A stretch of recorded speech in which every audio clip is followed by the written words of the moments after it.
गुलाब का घमंड शिक्षाप्रद कहानी। हाय एवरीवन, एक बार फिर से स्वागत है मेरे चैनल में। आइए इस कहानी को सुनते हैं। बसंत ऋतु में जंगल के बीचों बीच लगा गुलाब का पौधा अपने फूलों की सुंदरता पर इठला रहा था।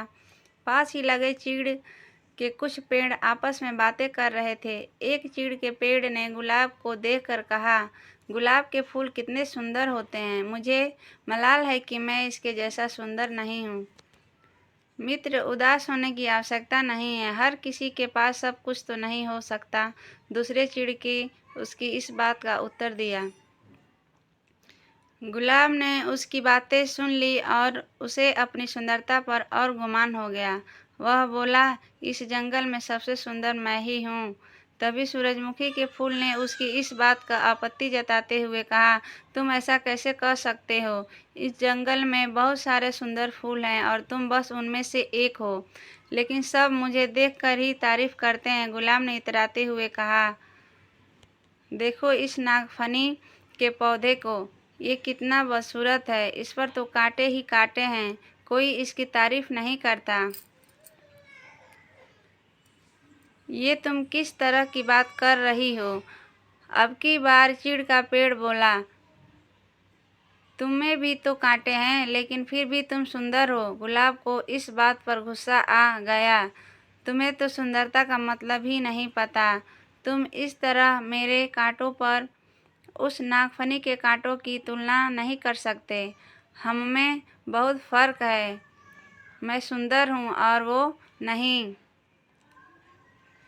तुम में घमंड चढ़ गया है। गुलाब, इतना कहकर चीड़ के पेड़ ने अपनी डालियों दूसरी ओर झुका ली। इन सब के बीच नागफनी का पौधा चुपचाप रहा, लेकिन गुलाब ने गुस्से में अपनी जड़ें नागफनी के पौधे से दूर हटाने की कोशिश की, लेकिन ऐसा संभव नहीं था। कुछ देर प्रयास करने के बाद गुलाब ने चिढ़कर नागफनी के पौधे से कहा, तुम एक निरर्थक पौधे हो। तुम में न सुंदरता है, न ही तुम किसी काम के हो।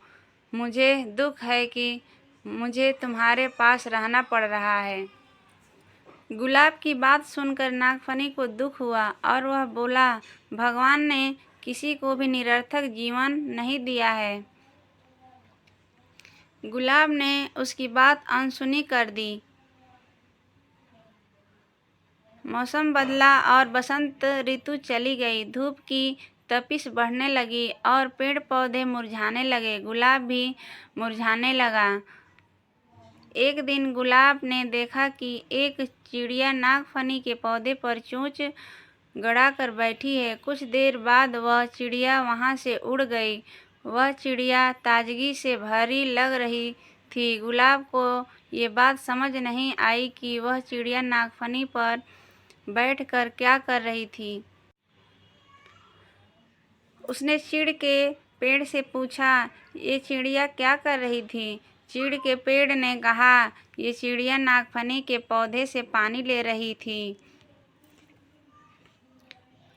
ओह, लेकिन क्या इसके चोंच गड़ाने से नागफनी को दर्द नहीं हुआ होगा। गुलाब ने पूछा। अवश्य हुआ होगा, किंतु दयालु नागफनी चिड़िया की तकलीफ में नहीं देख सकता था। चीड़ के पेड़ ने उत्तर दिया, ओ तो इस गर्मी में नागफनी के पास पानी है। मैं तो पानी के बिना सूख रहा हूँ। गुलाब उदास हो गया। तुम नागफनी से मदद क्यों नहीं मांगते। वह अवश्य तुम्हारी मदद करेगा। चिड़िया अपनी चोंच में भरकर तुम्हारे पास ले आएगी। चीड़ के पेड़ ने सलाह दी। गुलाब नागफनी से कैसे मदद मांगता। उसने तो अपनी सुंदरता के घमंड में उसे बहुत बुरा भला कहा था, लेकिन तेज धूप में अपना जीवन बचाने के लिए आखिरकार एक दिन उसने नागफनी से मदद मांग ही ली। नागफनी दयालु था। वह मदद के लिए फौरन राजी हो गया। चिड़िया भी मदद को आ गई। उसने नागफनी से पानी चूसा और अपनी चोंच में भरकर गुलाब के पौधे की जड़ों में डाल दिया। गुलाब का पौधा फिर से हरा भरा तरोताजा हो गया। को समझ आ गया था कि किसी को देखकर उसके बारे में राय नहीं बनानी चाहिए। उसने नागफनी से माफ़ी मांग ली। सीख: किसी की शक्ल देखकर कोई राय नहीं बनानी चाहिए। इंसान की बाहरी सुंदरता नहीं बल्कि आंतरिक सुंदरता मायने रखती है। हर किसी को भगवान ने अलग अलग गुणों से नवाजा है, इसलिए अपने गुणों पर अभिमान मत करो। एक दूसरे की सहायता से ही जीवन आगे बढ़ता है। तो फ्रेंड्स, आपको ये स्टोरी कैसी लगी? अपने कमेंट्स के द्वारा हमें अवश्य बताएं। ये हिंदी स्टोरी पसंद आने पर लाइक और शेयर ज़रूर करें।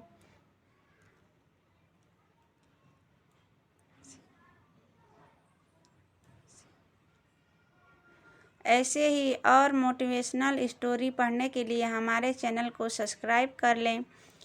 Thank you.